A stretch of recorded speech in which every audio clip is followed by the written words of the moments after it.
네, 이 자리에 새누리당 원유철 국회의원 나오셨습니다. 안녕하십니까? 네, 안녕하세요. 네, 오랜만에 반갑습니다. 이렇게 나오셨습니다. 네. 먼저 우리 도민들 그리고 청취자 여러분들께 인사부터 좀 해주시죠. 네, 평택 출신 새누리당 원유철 의원입니다. 경기도민 여러분과 청취자 여러분들 우리 경기 방송을 통해서 만나 뵙게 돼서 정말 반갑습니다. 네. 우리 원 의원께서는 최근에 정의원 국무총리 인사청문 특별위원회 위원장 활동을 마치셨고 또 이러셨는데 어떻습니까? 이 청문회 이렇게 이제 위원장 하신 게 이번에 총리 청문회 위원장은 처음이시죠? 예, 처음입니다. 예. 다른 때와 좀 달리 좀 어려운 점이 있으시던가요? 어떻습니까? 예, 아무래도 박근혜 정부의 초대 총리이시고 예. 또 그 총리 청문회 이전에 그 좀 굴곡이 있었습니다. 헌법재판소장하고 또 김영준 후보자에 대한 논란이 많이 있어서 그 어느 때보다도 이 국민과 언론의 관심이 많았던 것 같습니다. 그렇기 때문에 또 저도 그 국무총리 인사청문 특별위원장으로 국민들을 대신한다는 그 마음과 또 무거운 책임감을 느꼈고요. 특히 후보자의 도덕성과 국정 수행 능력을 좀 철저히 살펴봐야겠다라는 마음을 가지고 했습니다. 그래서 보통의 경우에는 총리 인사청문회가 이틀을 하는데 이번에는 이제 3일로 하루 더 늘렸고요. 그렇죠. 예. 그런데 좀 특이한 것은 과거와는 달리 이제 품격 있는 청문회, 좀 미래지향적인 청문회 돼야 되겠다. 개인의 뭐 신상 털기라든가 망신 주기는 국민들이 좀 눈살찌푸려 하시지 않습니까? 그래서 이 테마별로 주제를 나눠서 첫째 날에는 이제 국정 수행 능력을 중점적으로 청문을 했고요. 둘째 날에는 이제 그 도덕성하고 후보자가 공직 활동을 할 때 그런 평가를 나눠서 이렇게 선택과 집중을 한 거죠. 그래서 밀도 있는 청문회가 됐다고 감히 자부하고 있습니다. 다만 어려웠던 점은 이제 청문회가 끝나자마자 그 경과보고서를 채택하기로 돼 있었는데 왜냐하면 이제 그 새 정부가 빨리 그 조각이 돼야 그렇죠. 되고 예. 출범을 해야 되니까요. 그런데 야당에서 이의 제기를 했습니다. 갑자기. 그때가 제일 어려웠습니다.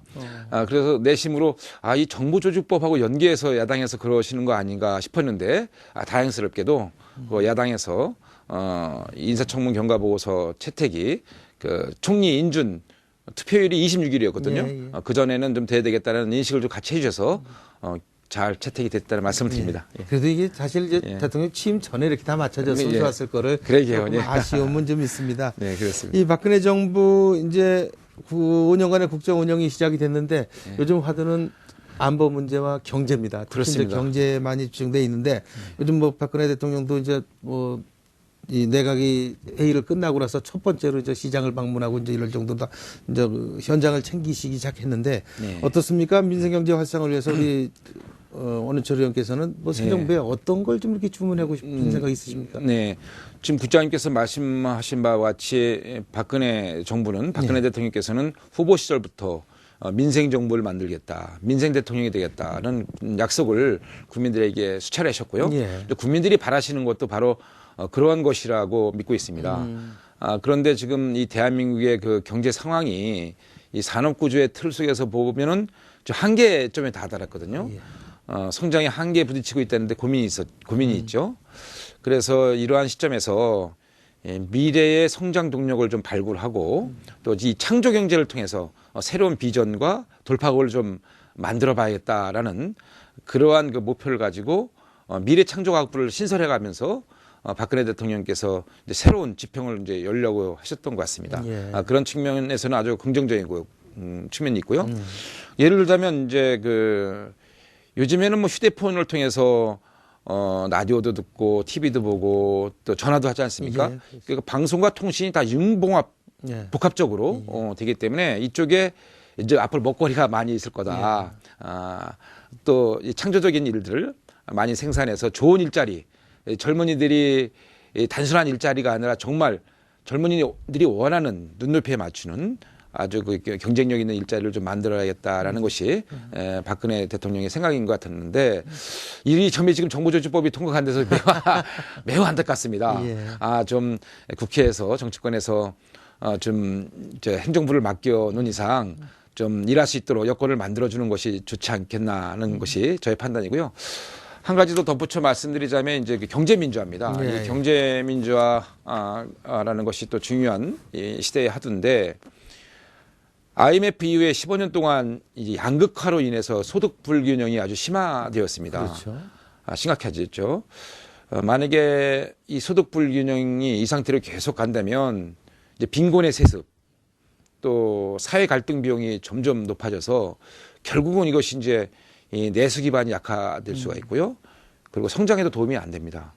그렇기 때문에 우리 박근혜 정부, 박근혜 대통령께서 이 경제 민주화를 반드시 실천하겠다는 말씀이 계셨기 때문에 이 부분에 대해서 저 또한 기대를 걸고 있습니다. 네. 국민들도 박근혜 정부에 대한 신뢰가 상당히 크고 믿음을 많이 갖고 있다는 얘기들을 많이 듣고 있습니다.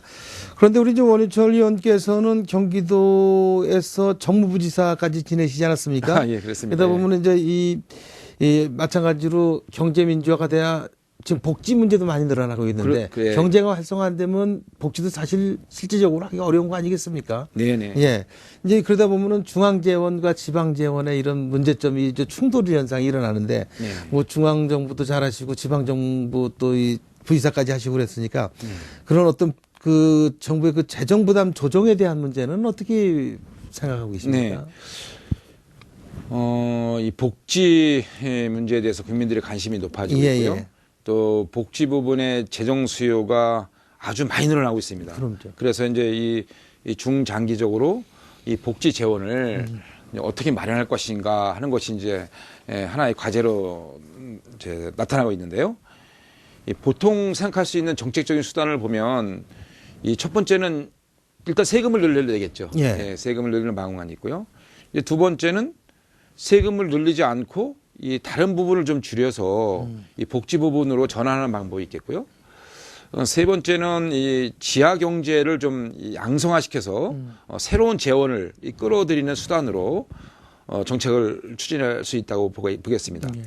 그런데 사실 세금 늘리는 것에 대해서 부담이 있죠. 요즘에 뭐 국민들께서 참 어려운 지금 그 경제 형태가 어려운데. 예, 그렇습니다. 그래서 결국은 이제 이러한 그 고충 때문에 우리 박근혜 정부에서는 이제 가급적 증세 없이 이 지하 경제를 좀 양성화시켜서 햇볕으로 끌어내서 그 세원을 발굴해 나가는 정책을 우선적으로 추진하려고 합니다. 예. 우리나라의 그 지하 경제 규모가 정확히는 제가 정확히는 모르겠습니다만 경제 전문가들의 따르면은 대략 이 GDP 대비 한 20% 규모로 보고 있습니다. 그래서 이 지하 경제의 활성화가 굉장히 중요한 것 같고요. 양성화시키는 것이 그렇죠. 예. 중요할 것 같습니다. 이 중앙과 지방 간의 그 재정 조정 문제도 시급한 그 현안입니다. 예. 이 해결 방안을 찾아야 되는데요. 이 무상보육 등으로 이 지방에서도 감당해야 될 이 복지 수요가 아주 급격히 늘어나고 있지 않습니까? 그래서 이 국고보조금을 둘러싸고 아주 힘겨운 그 줄다리를 하고 있습니다. 예. 지자체는 돈이 없으니까 뭐 국고보조금을 늘려주지 않으면 무상보육을 중단할 처지에 있다라고 그렇죠. 호소하고 있고요. 또 이 중앙정부에서는 한정된 재원을 가지고 이 배분을 하다 보니까 마냥 요구대로만 늘려줄 수는 없는 그런 형편에 있고요. 예. 당장 뭐 이처럼 그 재정이 뒷받침되지 않으면 이 복지에 대한 문제점이 앞으로 심각하게 드러날 것 같습니다. 현재 이 국세와 지방세의 비중이 한 8대2 정도 됩니다. 예. 8대 정도 되는데 이 복지 관련 국고 보조 사업은 계속 늘어나고 있거든요. 예. 아무튼 근데 지방이 굉장히 어려우니까 중앙에서 따뜻한 마음으로 어려운 현실에 처해 있는 지자체, 지방에 대해서 관심을 갖고 많은 지원이 될 수 있도록 했으면 좋겠다는 것이 저의 생각입니다. 예. 뭐 지역구에 가시면은 뭐 예. 국고 좀 많이 따오라고 압박이 대단하시겠습니다. 그렇습니다. 예. 요새 의원님들이 지역구 가시기가 겁날 것 같습니다. 아주. 그렇습니다. 예, 예. 예. 요즘 상당히 안보 문제가 급부상하고 있습니다. 예. 북한의 이제 3차 핵실험 이후에 이제 이런 긴장 관계가 고조되고 있는데 뭐 전쟁설 뭐 이런 얘기까지라고 임박했다 뭐 이런 얘기까지 나올 정도로 지금 급박하게 돌아가고 있습니다. 우리 원 의원께서는 18대 국회에서 국방위원장까지 지내셨기 때문에 네. 특히나 이제 이 안보 쪽에 관심이 높으실 거라고 생각이 됩니다. 지금 또 새누리당의 그 북핵안보전략특별위원장도 맡고 계시지 않습니까? 예, 그렇습니다. 예. 아주 요새 많이 바쁘시겠습니다. 예, 그렇습니다. 예, 북한 핵을 바라보는 네. 원 의원님 생각은 어떻습니까?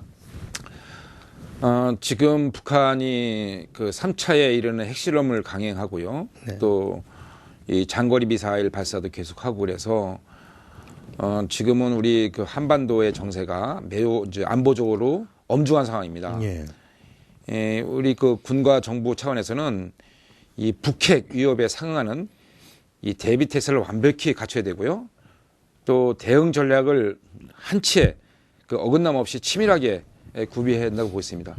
지금 우리 군의 입장은 과거에 그 천안함 연평도에 대한 사태, 네. 그 천안함 폭침이라든가 연평도에 폭격 도발이 있을 때 우리 군과 정부에서 좀 미온적으로 대응했지 않았냐는 말씀들이 많이 계세요.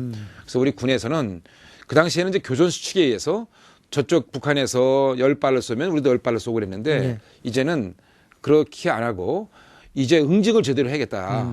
철저히 도발에 대한 응징을 통해서 다시는 도발을 할 생각을 엄두도 못하도록 염두에도 두지 못하도록 그렇게 철저히 응징할 생각입니다.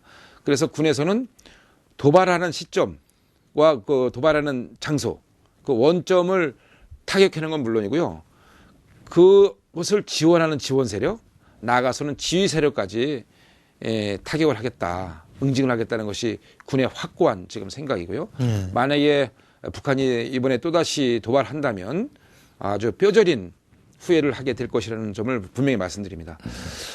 유사시 이제 이 북핵과 미사일에 대한 그 도발에 대해서 그 비핵 전략 무기를 이제 조기에 우리가 실천 배치를 지금 다 하고 있는 중이고요. 네. 또 어느 정도 또 대비 태세를 갖췄다는 말씀을 드립니다. 이제 궁극적으로 북한 핵 문제를 해결하기 위해서는 북한이 좀 자세 전환을 했으면 좋겠습니다. 그 한반도의 비핵화 선언이 있었던 그 정신으로 돌아가서 진정 이 핵을 평화의 목적으로만 사용해야지 전쟁의 목적으로 사용해서는 결코 안 되는 거 아니겠습니까? 그렇죠. 모든 인류의 재앙이지 않습니까? 그런데 북한 자꾸만 핵 개발을 하는데 우리는 또 재래식 무기로만 대응할 수 없으니까 우리도 나름대로 그 자위권 차원에서 여러 가지 장치를 해야 됩니다. 그래서 정치권이나 또 제가 주장도 했었는데요. 91년도에 한반도 비핵화 선언 이후에 빠져나갔던 그 미군의 전술핵을 재배치 예. 하든지 아니면 북한이 핵을 폐기할 때 우리도 같이 폐기한다는 조건으로 우리도 핵 개발을 해야 된다. 핵무장을 해야 된다는 것이 지금 정치권에서 나오는 얘기고 저도 뭐 주장하고 있습니다. 이것은 이제 우리 자위권 차원에서 드리는 말씀이고요. 아무튼 북한 핵 문제가 빨리 그 한반도에 고조되는 긴장 상태로 더 이상 몰아가지 않고 박근혜 새 정부를 맞이해서 남북 관계가 빨리 개선되고 공동 번영하는 길로 나서주기를 간곡히 희망하고 있습니다. 예. 국민들이 걱정하는 거는 당장의 어떤 도발이나 이런 것보다도 지금 이제 정권 막 바뀐 정부 초안이겠습니다. 그렇습니다. 정권 교체기이고 더군다나 내각도 구성되지 않고 특히나 무슨 안보 관련 장관들은 지금 하나도 구성이 안 돼 있는 상태고 이런데 이런 적극적인 북한의 도발이 이제 있다 보니까 그렇습니다. 이거 어떻게 해야 되느냐. 박근혜 정부 5년 동안 이게 어떻게 갈 거냐. 또 이제 뭐 염려스러운 부분이 또 최초의 우리 여성 대통령이고 이러다 보니까 더 국민들이 이런 데 관심을 많이 가고 걱정을 많이 하는데 앞으로 이 대북 문제 어떻게 자세로 박근혜 정부가 견제해야 된다고 보십니까? 예. 먼저 고 국장님께서 지적하신 바와 같이 지금 새 정부 초기에 정보조직법이 통과가 안 돼서 한반도에 고조되고 있는 긴장 국면, 북한의 핵실험 또 도발의 가능성을 두고 굉장히 국민들이 걱정들 많이 하시고요. 또 세계 경제 위기, 또 특히 서민 경제가 매우 어렵지 않습니까? 그래서 하루빨리 안보 관련 경제 분야 관련 그 장관들이 국무위원들이 임명이 돼서 제대로 일할 수 있는 여건을 좀 만들었으면 좋겠다라는 것을 여당 의원으로 다시 한번 촉구하고 싶고요. 지금 이제 박근혜 정부는 사실 이 한반도 신뢰 프로세스라는 새로운 정책을 가지고 이 남북 관계 개선 또 한반도의 평화 체제 구축 이런 걸 위해서 정말로 이 남북한이 신뢰를 토대로 해서 더 큰 대한민국을 만들자라는 정책을 세우고 약속을 했습니다. 그런데 이 한반도 신뢰 프로세스라는 박근혜 대통령의 그 정책이 시작도 해보기 전에 이 좌초될 그 위기에 빠졌습니다. 예. 한반도 신뢰 프로세스 정책이라는 것은 한반도의 비핵화를 전제로 해서 남북이 신뢰를 쌓고 그럼 신뢰 관계가 되어지면 이제 국제사회에서 그렇죠. 대규모로 경제 원조를 북한에 해주는 아주 이런 좋은 정책이거든요. 그런데 지금 북한이 우리 정부나 국제사회 만류에도 불구하고 이제 북한 핵실험을 하는 바람에 아주 어려운 국면에 빠졌는데요. 그렇다 하더라도 도발에 대한 대비라든가 유사시에 대한 여러 가지 대비는 하더라도 이 남북 관계에 대한 그 대화의 채널은 유지돼야 된다 보고 있고요. 지금은 뭐 그런 시기는 아니지만 네. 앞으로 그 인도적인 지원, 특히 뭐 북한의 아이들, 그 영아 유아들에 대한 그 인도적인 지원은 계속돼야 된다 보고 있고요. 예. 앞으로 북한이 빨리 자세 전환을 해서 정말 우리 대한민국이 한반도가 더 큰 대한민국을 갈 수 있도록 좋은 남북 관계가 형성됐으면 좋겠습니다. 예. 한 가지만 더 여쭙자면은 그 요즘 이 남북 간의 이런 최고조의 긴장감이 이제 정전 60주년을 맞는 올해 이렇게 이제 형성이 되고 그러는데 그 우리 국민들의 태도입니다. 네. 뭐 진짜 차분해도 너무나 뭐 냉정하게 차분하고 뭐 일부에서는 뭐 안보 불감증이다 이런 지적까지도 하고 그러는데 뭐 이런 시국에 이런 시절에 이런 전국에 우리 국민들은 어떻게 대응을 하는 게 옳다라고 보십니까? 예, 뭐 지금 이 국면 속에서 국민들이 뭐 너무 불안해 하실 필요는 없고요. 예, 예. 그렇다고 또 너무 해해져서 안보 불감증에 빠지는 것도 문제라고 봅니다. 예. 제가 많은 국민들을 또 지역 유권자들을 가서 만나 뵈면 이 전쟁의 참화를 겪은 어르신들은 정말 심각하게 걱정들 많이 하십니다. 예. 그런데 전후 세대, 뭐 물론 저도 전후 세대입니다만 아주 젊은 층에 보면 너무 이 안보에 대한 불감증이 있는 것이 아닌가라는 한편으로의 걱정도 되고 있고요. 그런데 과거에 독재 정권 시절 때는 이 안보 문제를 정치적으로 악용하는 사례가 있었거든요. 예. 근데 지금 그런 시대가 아니고 그렇죠.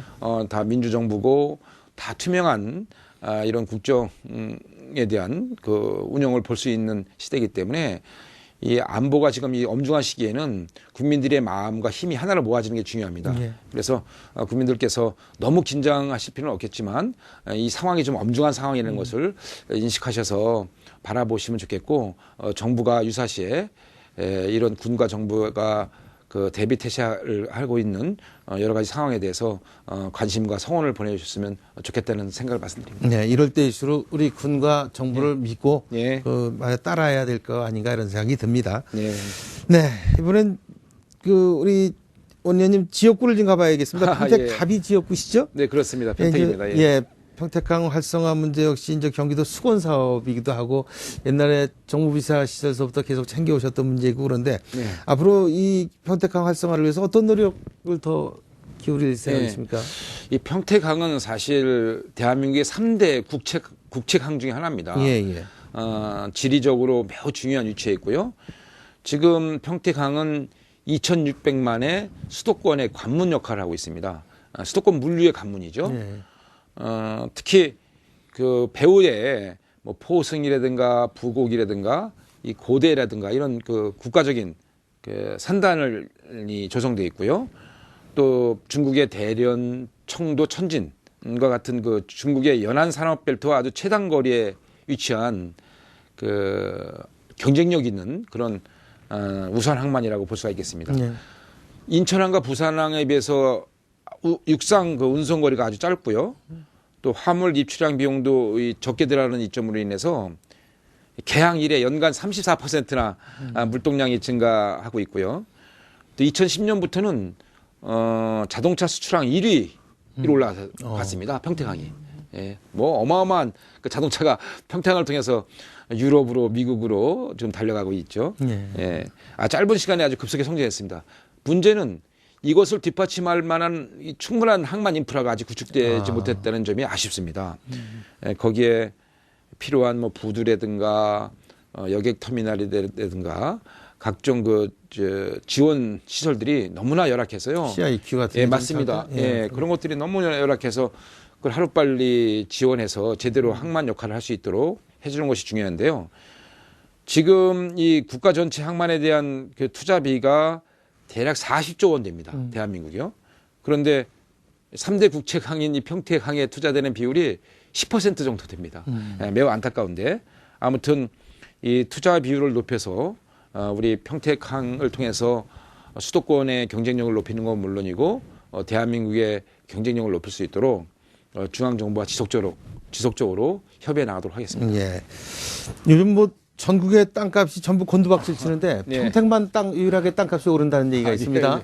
예, 이제 그게 평택에 이제 삼성전자 고덕에 이제 삼성전자가 유치가 되고 또 지금 우리 의원님 지역구이신 진이 쪽에 LG전자가 또 확장을 하고 이러면서 첨단 산업들이 들어오면서 그 고급 인력들이 들어오고 사람들이 모이면서 땅값이 올라간다 이런 얘기인데 이런 투자 유치 지원도 더 계속해서 나가야 될 문제 아니겠습니까? 예, 그렇습니다. 지금 그 평택의 그 고덕 삼성, 예, 예. 평택 삼성이 자리 잡게 돼 있는데요. 정말 그 삼성 유치를 해서 제가 18대 국방위원장 할 때는 정말 헌신적으로 뛰었습니다. 왜냐하면 예. 사명감을 갖고 뛴 것이 예. 그 삼성은 대한민국이 배출한 초일류 기업인데 앞으로 이 평택 삼성을 통해서 더 우리 대한민국 경제가 활성화되고 또 좋은 일자리가 많이 만들어져야 되겠다라는 그렇죠. 사명감을 가지고 열심히 뛰었습니다. 정말 많은 경기도나 평택시의 관계 공무원들 수고 많이 하셨고요. 또 성원해 주신 우리 경기도의 언론인 여러분께도 감사드립니다. 그런데 아무튼 삼성전자가 이 고덕 산업단지에 120만 평을 전부 투자를 했죠. 예. 예. 근데 지금 기반 시설 거기에 들어가는 뭐 진입로라든가 용수 시설이라든가 또 하수 종말 처리장, 폐수 종말 처리장 이런 것을 다 국비에서 많은 지원이 되고 있습니다. 그렇죠. 그래서 작년 그 저 예산 심의 때 동료 의원들, 뭐 예결위원들, 관련 또 상임위 위원들을 쫓아다니면서 글쎄 뭐 직접 들고 다니셨다는 얘기 그렇습니다. 들었습니다. 예. 이게 평택만을 위한 투자가 아니고 이 경쟁력 있는 그 지정학적 위치에 그 삼성이 들어서게 되면 결국 국가의 부를 창출하는 데 도움이 된다. 또 많은 좋은 일자리를 만들 수가 있으니 그런 차원에서 지원을 해달라고 호소했죠.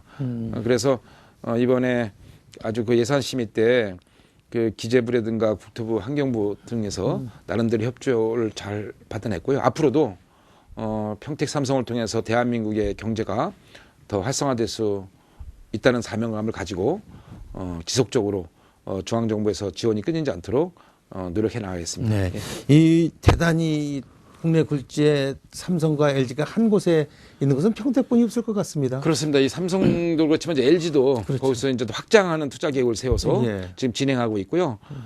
삼성 대한민국을 대표하는 그 삼성과 LG가 평택에서 잘 뿌리를 내려서 지역 경제 활성화는 물론이고 국가 경제에도 보탬이 될 수 있도록 열심히 잘 챙겨보겠습니다. 네, 뭐 명실상부한 경기 남부 경제 중심이 될 것 같고, 네. 뭐 사람들이 모이면은 그만큼 삶의 질도 높아지고 경제가 발전되는 거 아니겠습니까? 예, 그렇습니다. 예, 문제는 이제 이렇게 사람이 몰리다 보면 또 중요한 게 교육 문제입니다. 네네. 이 평택 교육 국제화 특구 지정 역시 이제 지역민들의 상당한 관심을 받고 있는 거라고 이렇게 믿어지는데 이 교육 국제화 특구 지정을 포함한 평택의 교육 문제 어떻게 해결하십니까? 예, 평택은 글로벌 시티입니다. 예. 국제화 중심 도시라고 한때는 도시 컨셉을 이렇게 잡을 정도로요.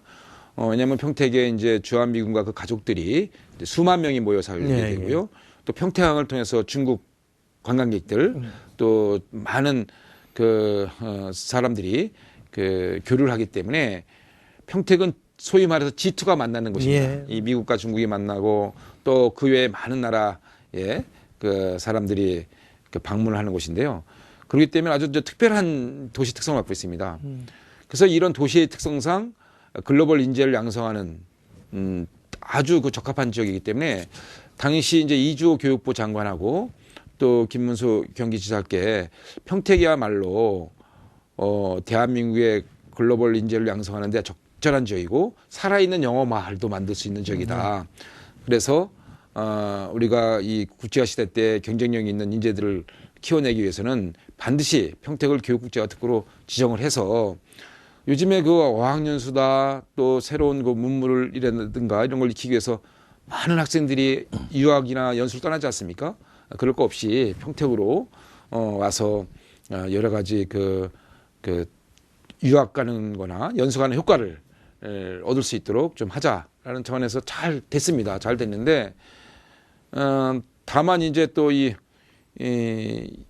신청권자, 그러니까 교육국제화 특구를 지정받기 위해서는 자치단체장과 또 쉽게 말씀드려서 이제 경기도지사, 경기도교육감 두 분이 공동으로 신청하게 돼 있습니다. 예. 그래서 이제 교육부 장관이 최종적으로 승인을 하는 이러한 그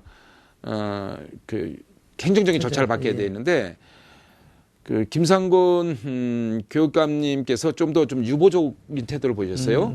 그래서 김상곤 교육감님께서 좀 더 살펴볼 게 있다라고 말씀이 계셔서 김문수 지사님은 이제 적기라고 보고 또 아주 적소에 그 특구 지정을 할 수 있는 장소로 보셨는데, 교육감님께서는 조금 좀 더 살펴볼 게 있다는 말씀이 계셔서 이 문제를 가지고 좀 더 지금 대화를 하려고 하고 있고 의논을 하려고 합니다. 결론적으로 말씀드리자면 평택은 교육국제화 특구로 지정할 수 있는 좋은 여건을 가졌기 때문에 지금 이견이 있는 부분이 충분히 해소되리라 보고 있고요. 도지사와 또 교육감 또 지역국회의인 또 관련된 교육부의 교육부 장관이라든가 이런 분들하고 충분히 다시 협의를 해서 좋은 결실을 맺을 수 있도록 최선의 노력을 다하겠습니다. 예. 우리 원유철 국회의원님 모시고 말씀 나누는데 이런다는 얘기면 시간은 다 돼가는데 한 가지는 꼭 좀 질문 드려야 될 것 같습니다. 예. 내년이 올해는 선거가 없는 해고 네네. 내년에 이제 지방선거가 있습니다. 네. 지금 뭐 어쨌든 뭐 자천이 됐든 뭐 본인이 말씀하셨는지 어쨌든지 모르겠는데 네. 그 경기도지사 후보군에 계속 우리 원 의원님 이름이 오르내리고 하마평에 오르내리고 있습니다. 네. 우리 의원님 직접 좀 설명 좀 해주시죠. 예, 예. 어떻습니까? 예. 아마 제가 정계 입문을 이제 과분하게도 최연소 경기도의원으로 91년도에 지방자치가 부활되면서 만 28살이라는 아주 젊은 나이에 이제 입문을 해서 경기도를 사랑하게 된 계기가 됐고요. 예. 뭐 경기도 정무부지사로 또 경기도 행정에 대해서 조금이나 알 수 있는 기회를 얻었고요. 또 경기도 당위원장으로서 경기도 전반에 관한 도민들의 그 바램들을 소망들을 또 읽을 수 있는 소중한 기회를 얻었습니다. 아마 이러한 이력 때문에 차기 뭐 경기지사 관련돼서 이런저런 말씀이 나오시는 것 같은데요. 뭐 지난 18대는 제가 국회 국방위원장을 하고 지금은 이제 외교통상통일위원장으로 외교와 국방과 관련돼서 일을 하고 있습니다. 예. 아무튼 경기도가 대한민국의 심장이고 대한민국의 중심인데 인체도 사람도 심장이 튼튼해야지 건강하듯이 경기도가 잘 돼야지만 대한민국이 잘 되는 거 아니겠습니까? 경기도의 그런 역할이 매우 중요한데 대한민국 심장 경기도가 잘 될 수 있도록 제가 무슨 일을 하던 간에 최선을 다할 생각이고요. 지금은 이제 박근혜 정부가 출범하는 초기니까 국민들이 지금 박근혜 정부가 잘 출범이 돼서 지금 안보에 대한 불안도 해소되고 또 경제도 살리고 특히 어려워진 그 서민 경제를 빨리 살려서 국민들이 좀 편안하게 할 수 있는 그런 그 시대가 빨리 열려야 되겠다라는 희망을 걸고 계시기 때문에 그쪽에 더 역점을 두고 우선은 일해야 되겠습니다. 무슨 말씀인지 알겠습니다. 네. 시기를 좀 기다려보도록 하겠습니다. 네. 나눌 말씀 참 많은데 어느덧 준비된 시간이 다 돼가고 있습니다. 끝으로 못다 하신 말씀 있으시면 마무리 인사 삼아서 한 말씀 남겨주시죠. 예. 경기 방송을 듣고 계시는 도민 여러분 그리고 청취자 여러분 함께해 주셔서 정말 감사드리고요. 그 요즘에 그 북한의 도발 그리고 핵실험으로 인해서 많이 불안하실 텐데 그런 불안감을 해소할 수 있도록 더 열심히 분발하겠습니다. 그리고 안전에 대한 걱정들도 많이 계신 것 같습니다. 안전한 사회 또 서민 경제가 빨리 살아나는 그런 대한민국이 되도록 대한민국 국회의원으로 특히 경기도 출신 국회의원으로 더 분발하겠다는 말씀을 드리겠습니다. 장시간 청취해 주신 도민 여러분과 경기방송을 사랑해 주신 청취자 여러분께 감사를 드립니다. 네. 그리고 또 거기 계시는 청취자 여러분, 우리 평택 출신 새누리당 국회의원 원유철 의원이신데 이름 원유철 석자 꼭 기억하시기 바라겠습니다. 네, 지금까지 원유철 새누리당 국회의원과 말씀 나눴습니다. 원의원님 오늘 말씀 고맙습니다. 네, 감사합니다.